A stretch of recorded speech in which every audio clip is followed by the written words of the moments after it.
we are looking at the third lesson of the Vietnam War. Now, this lesson focuses on the extension of the conflict with external players coming in. All right. Now, previous lesson we talked about the conflict between South and North Vietnam. We're going to see how this conflict continues to escalate in the early 1960s. Now, the Viet Cong, with the support from North Vietnam, steps up the guerrilla warfare against the South Vietnamese government, which we would call SV, all right, from now on. Now, using the Ho Chi Minh Trail, the Viet Cong sent reinforcements and supplies to guerrilla fighters between 1961 to 1963. Okay, now the fighters again attacked the SV government forces, officials, as well as buildings. Now, the Viet Cong often choose to avoid well-defended SV positions in urban areas. One of the reasons is that these areas are secure, they are well out in the open, and if you remember and recall, the Viet Cong prefer the hide and surprise kind of approach to fighting against the southern Vietnamese. Okay, so it's more of a guerrilla warfare that they feel most comfortable. All right, so what did the Viet Cong do? They actually made the countryside unsafe instead. During this period in time, they also attacked the U.S. Bases, all right, supply bases. Okay, now in an attempt to actually reduce the support that the Viet Cong had from the countryside, one of the things that the South Vietnamese government actually implemented was the Strategic Hamlet Program. Okay, now what was this program about? The idea here was to actually relocate the peasants, all right, forcibly to fortified villages away from the control and influence of Viet Cong. So the whole purpose was to actually reduce and, if possible, eventually to remove any support that the Viet Cong received from the peasants. All right. This strategic hamlet program actually supported Diem's vision of transforming the countryside. All right, by creating national identity, spreading democracy, modernizing Vietnam. All right. By removing these civilians, it was also hoped that it would allow superior firepower of U.S. Air Force to be used effectively against Viet Cong, because one of the major concerns that the South Vietnamese had was they were not able to differentiate between the peasants who were just innocent and the Viet Cong. They could not tell them apart, all right? So there was quite a fair bit of civilian casualties that was going on. So the intent was by placing or relocating these peasants in fortified villages, it was hoped that the not just the support would be reduced for the Viet Cong, but at the same time they could actually effectively reduce civilian casualties, all right? The Vietnam War, all right, started off as a local conflict, but because of the ideological differences between the North and the South, it became caught up in a much bigger issue known as Cold War. All right, now U.S. saw Vietnam as a very important foothold in Asia. All right, and the communists also saw Vietnam as a very important part of Asia.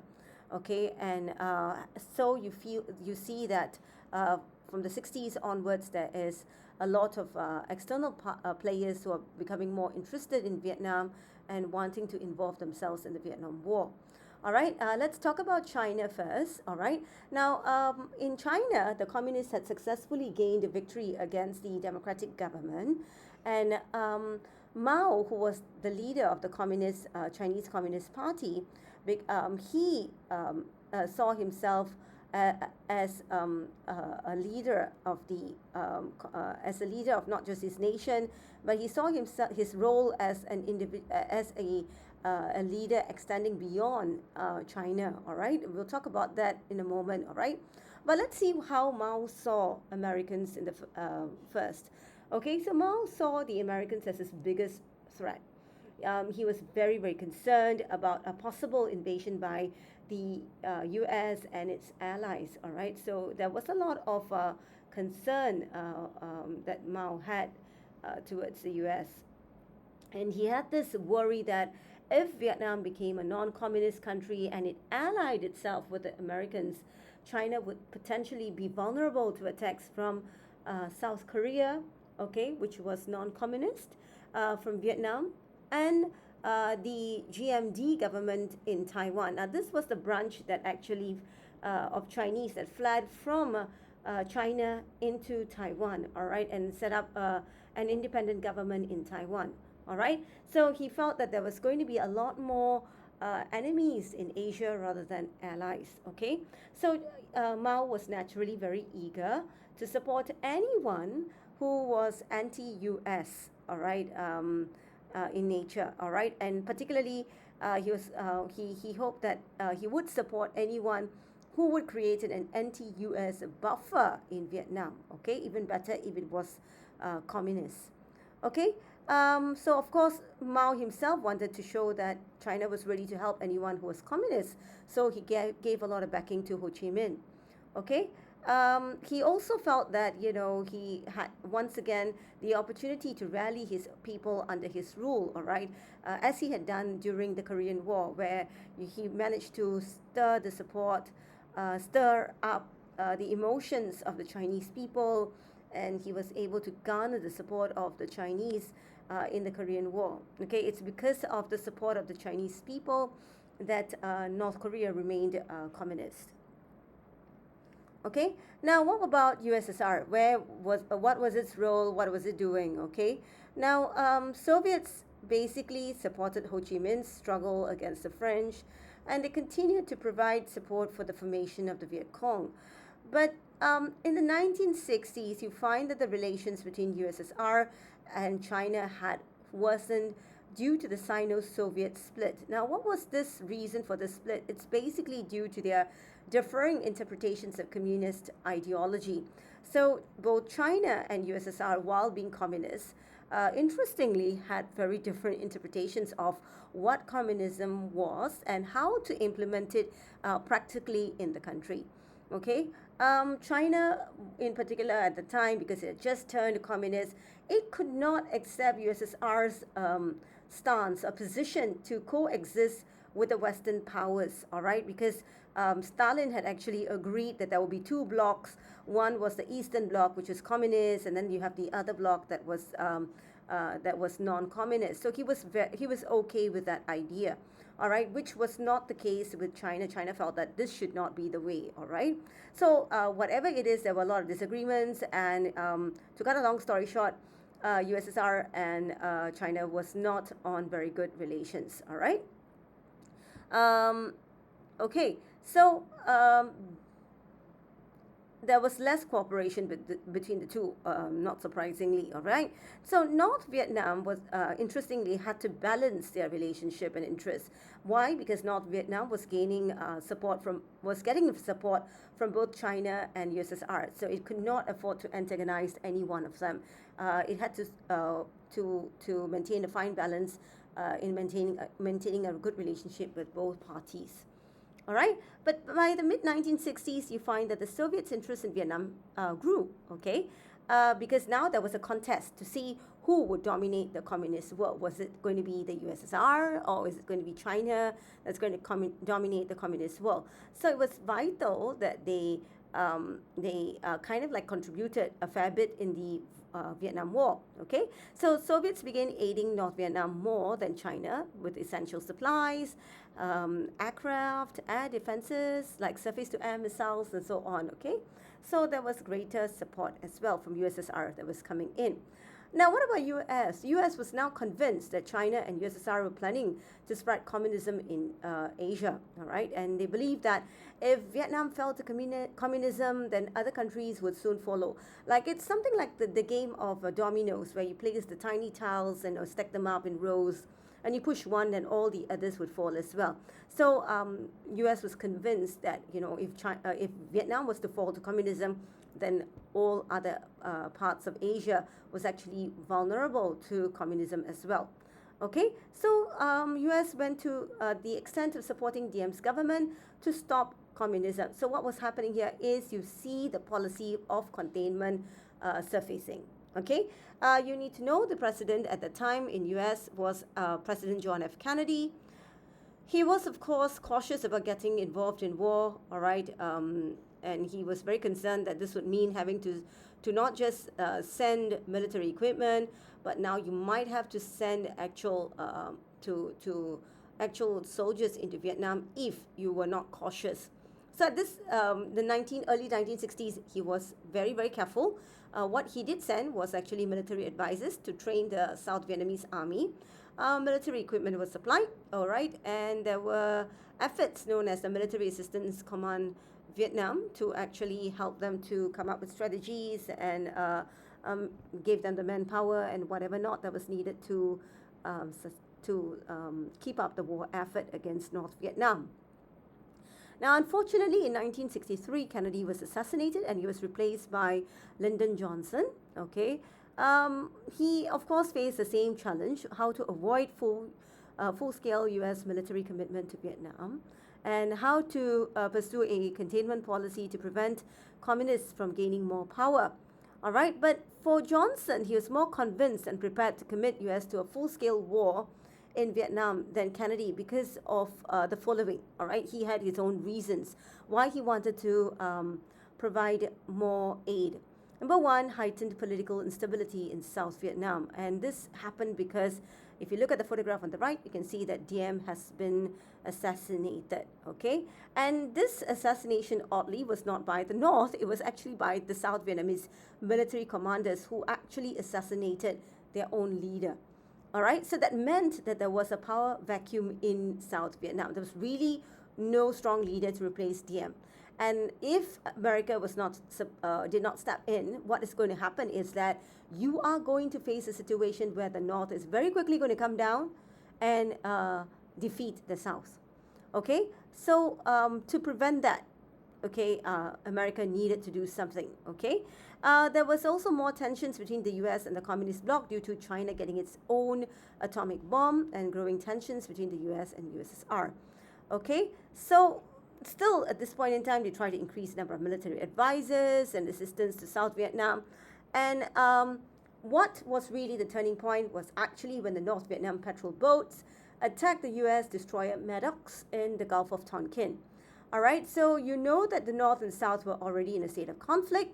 All right, but the destruction of Maddox actually allowed U.S. To actually pass the Gulf of Tonkin resolution.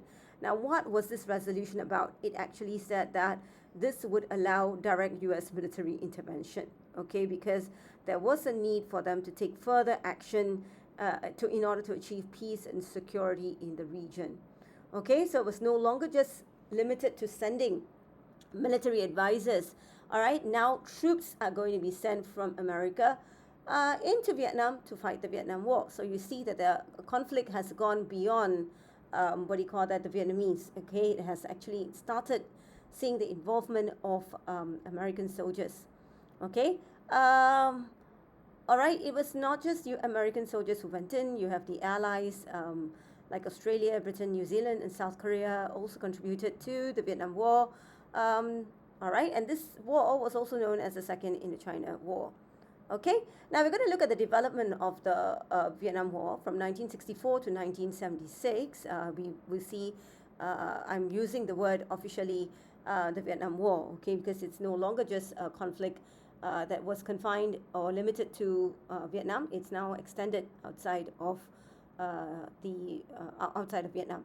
All right, so the number of U.S. troops deployed to Vietnam increased drastically as events progressed towards war. So more and more troops were sent in.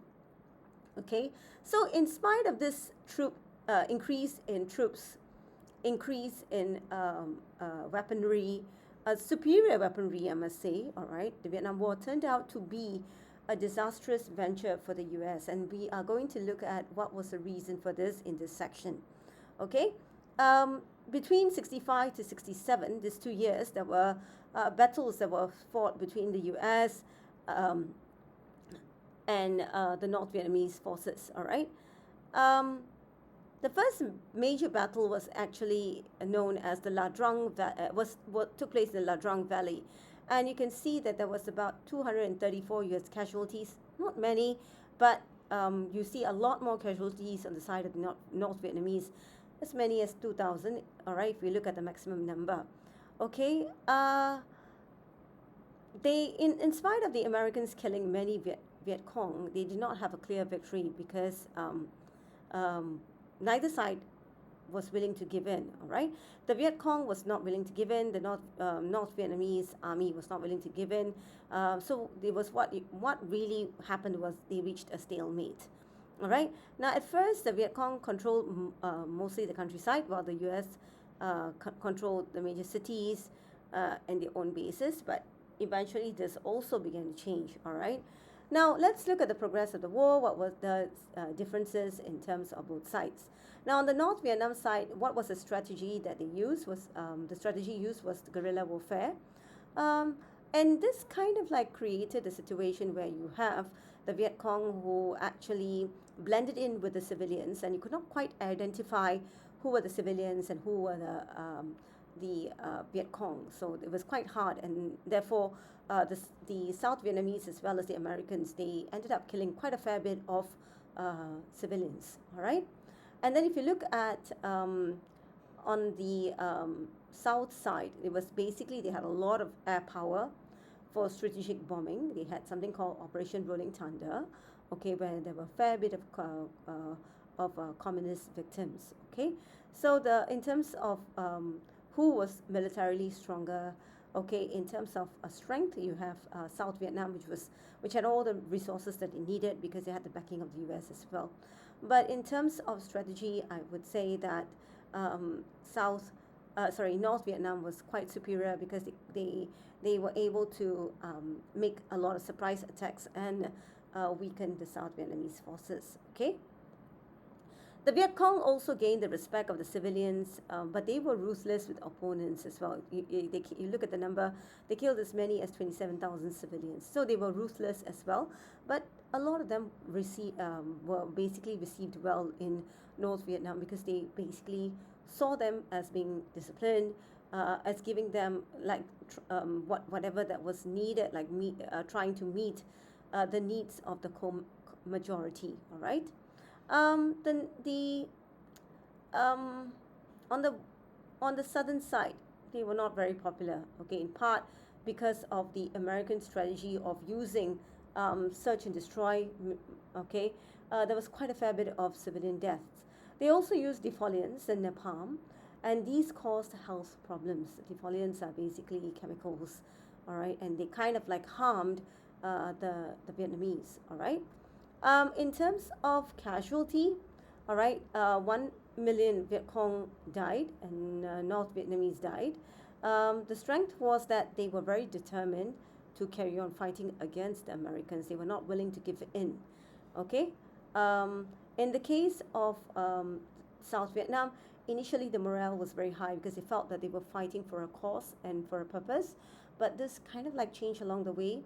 Okay, and you find that morale also became lower because it seemed like the war was not going to end anytime sooner. All right, U.S. conscription was now done in order to meet the requirement of soldiers to contribute to the war effort. Okay, media also played a part in the South Vietnamese and Americans looking negative. All right, because it said that the U.S. is unjust. The U.S. was using chemical warfare and all of this. Okay, so the reputation was not that great.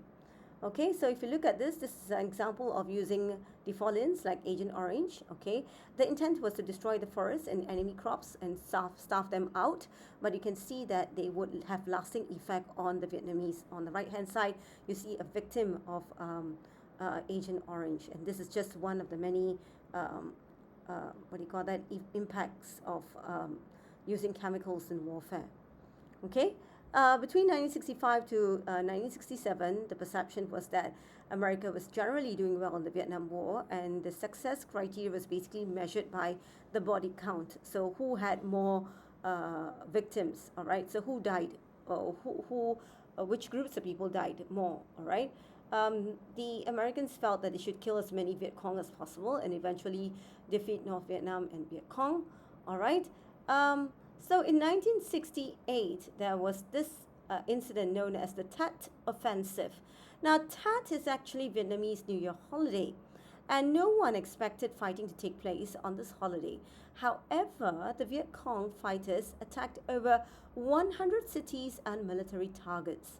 And they used the Ho Chi Minh Trail, which has been there for a long while, to move war materials, supplies, and fighters from North Vietnam to South Vietnam. Okay, so you can see that this was something that took the Americans by surprise, but they very quickly recovered, of course.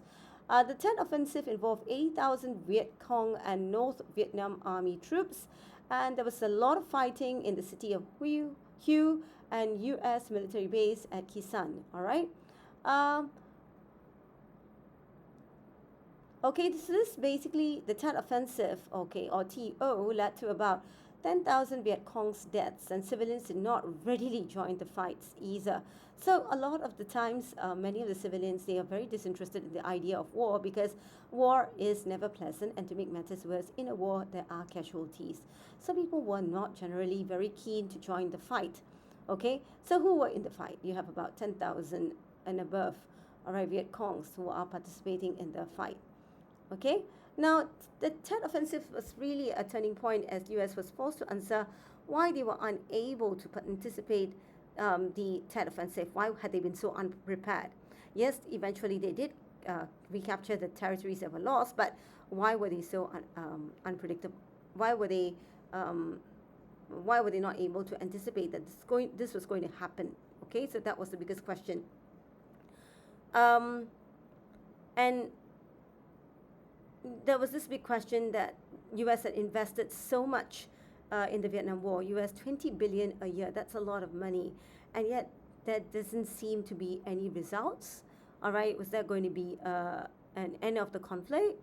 All right, so there was a lot of questions that the U.S. had to face. Right, the Tet Offensive, the Americans had to use a lot of artillery and air power. Many civilians were killed, and the city of Hue was destroyed in the process. Okay, it became from this point onwards. It was widely publicized, and they began to see what was happening in the war. The people were able to see it because of the footages and all that. All right, the photo footages and so on. Okay, Tet Offensive changed the way how Vietnam War was reported to the U.S. public, and we're going to look at how the following actually led to changing sentiments in U.S. Okay, so we're going to look at when we talk about sentiments, we're talking about feelings, attitudes, and perceptions. Okay. So the relationship between U.S. and media was good as the government wanted to show U.S. public what was happening, and it also wanted to win the U.S. public's opinion and support for the Vietnam War. All right. So initially, journalists approved by MACV that they had access to war zones, interviews with high-ranking troops, and they also gave regular reports, but not allowed to reveal sensitive information. All right. So they did approve of the MACV, but there were some concerns as well. So these were not allowed to be shared. Okay. But in '68, the tone of reporting changed because of Tet Offensive. Journalists began to report the U.S. will lose the war. Walter Cronkite, okay, publicly criticized the U.S. war effort on national television.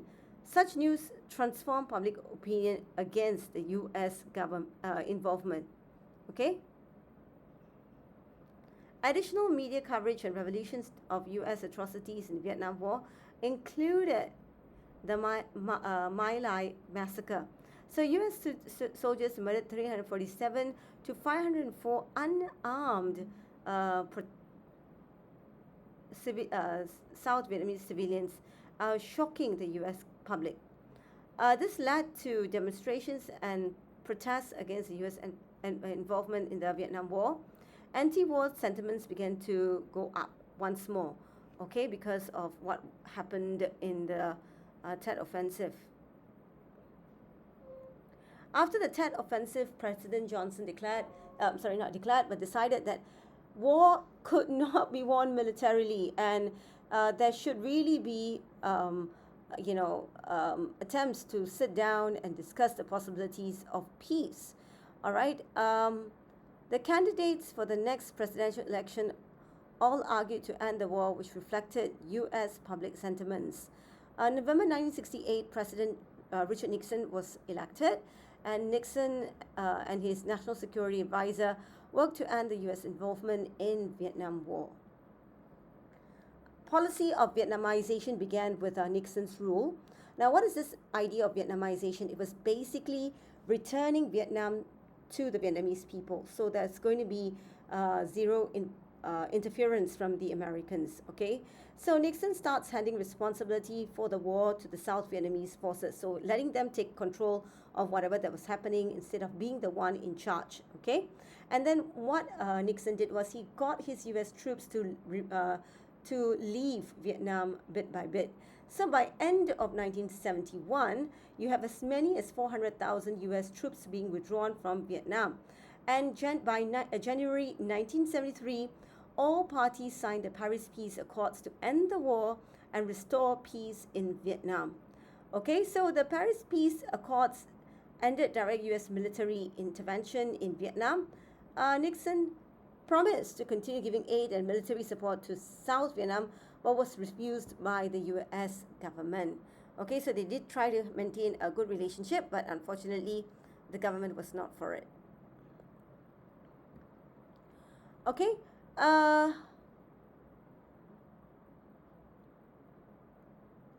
okay, we will not look at the Watergate scandal 1972 because it's actually just a side interest. Okay, let's move on. Congress did not support U.S. involvement in Vietnam War due to the corruption of the South Vietnamese government. 29 March 1973, the U.S. forces completely left Vietnam. Now, Ho Chi Minh died in 1969 and never got to witness a free and united communist Vietnam. All right, so it's kind of sad that only in 73 that U.S. forces completely leave Vietnam. All right.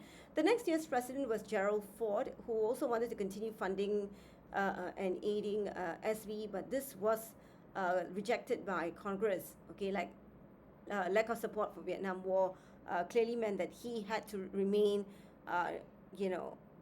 remain outside of Vietnam. They could not intervene. Okay. All right, so let's move on to the next bit. Now, without the U.S. air power or military backup, and without the support of the population, you find that South Vietnam could not survive for long. It was only a matter of time that it will fall to the communist side of the communist side of Vietnam. All right, the communists advanced. December 1974, you have North Vietnam launch major military offensive against South Vietnam. So at that time, the president he resigned and fled the capital, Saigon. All right, so Saigon rapidly fell to the communist forces and remained South Vietnamese government surrendered to the. Sorry, let me correct myself. So Saigon rapidly fell to the communist forces. The remaining South Vietnamese government surrendered to the troops. Okay. There was a large effort to flee, last-ditch effort to flee. This televised news images of desperate Vietnamese men, women, and children trying to escape on helicopters, taking them to U.S. Embassy in Saigon. Okay, this is known as Operation Frequent Wind. The final evacuation of U.S. civilians and Vietnamese happened between 29 to 30th April 1975.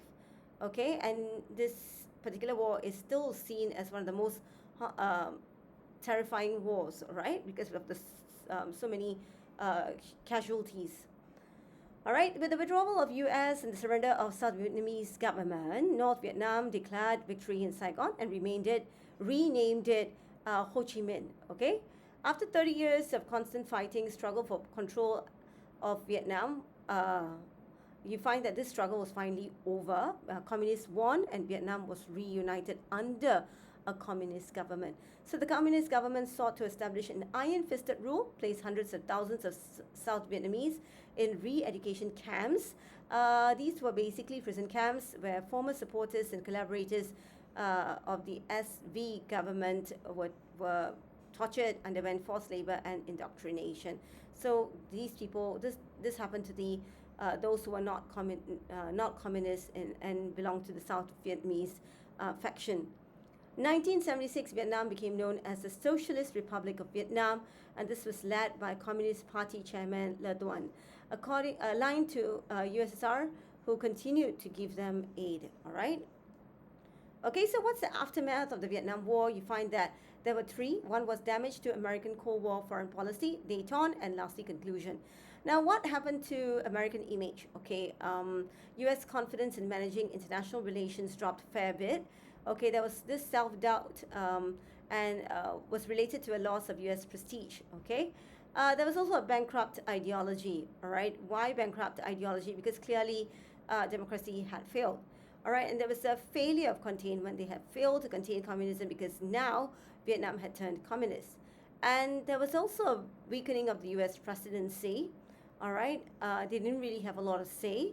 Okay, now within Southeast Asia, the inability of the U.S. to win the war and contain communism increased fears of the spread of communism. All right, and this led to the formation of Association of Southeast Asian Nations, ASEAN, in 1967, amidst the Vietnam War. Okay, ASEAN declared Southeast Asia as a zone of peace, friendship, and neutrality, and to keep ASEAN free from external interference by other powers. Okay, the failures greatly affected future U.S. policies towards communist states. U.S. tried to improve relations with the communist world. They sought to improve relations with USSR. Through détente or reduction of tensions. Okay, 1972, U.S. and USSR signed the anti-ballistic missile treaty to reduce nuclear weapons, and the result of this negotiation was known as the Strategic Arms Limitation Talks. 1975, you find that both parties ended up meeting in Helsinki, Finland, to discuss border and human rights. U.S. also ended its block on China's representation at UN, and Nixon tried to improve diplomatic relations with China. Now we're on to the last slide. Vietnam War was long and destructive. Its impact is still felt today. Now, every time U.S. got involved in external affairs, but be it in Afghanistan, many worried that this would be a repeat of Vietnam, whether it's Afghanistan, Iran, or Iraq. Okay, there was this fear that it would be a repeat of Vietnam. Ideologies could clearly not be imposed through unpopular governments if there was ample resistance. It brought out this idea very clearly, like Diem's democracy did not succeed because the fact that the government was so unpopular. All right, the Vietnam War is actually an example of proxy conflict which resulted in superpowers actually being involved in the conflict. All right, it also resulted in mutual coexistence between the superpowers. Okay, there were treaties limiting nuclear weapons and improved diplomatic relations between USA and USSR. All right, so with that, we've come to the end of the Vietnam War, and you can see that the Vietnam War, led to a lot of devastation, but nevertheless, it was a learning point for the US as well. All right, with that, I will end this lesson.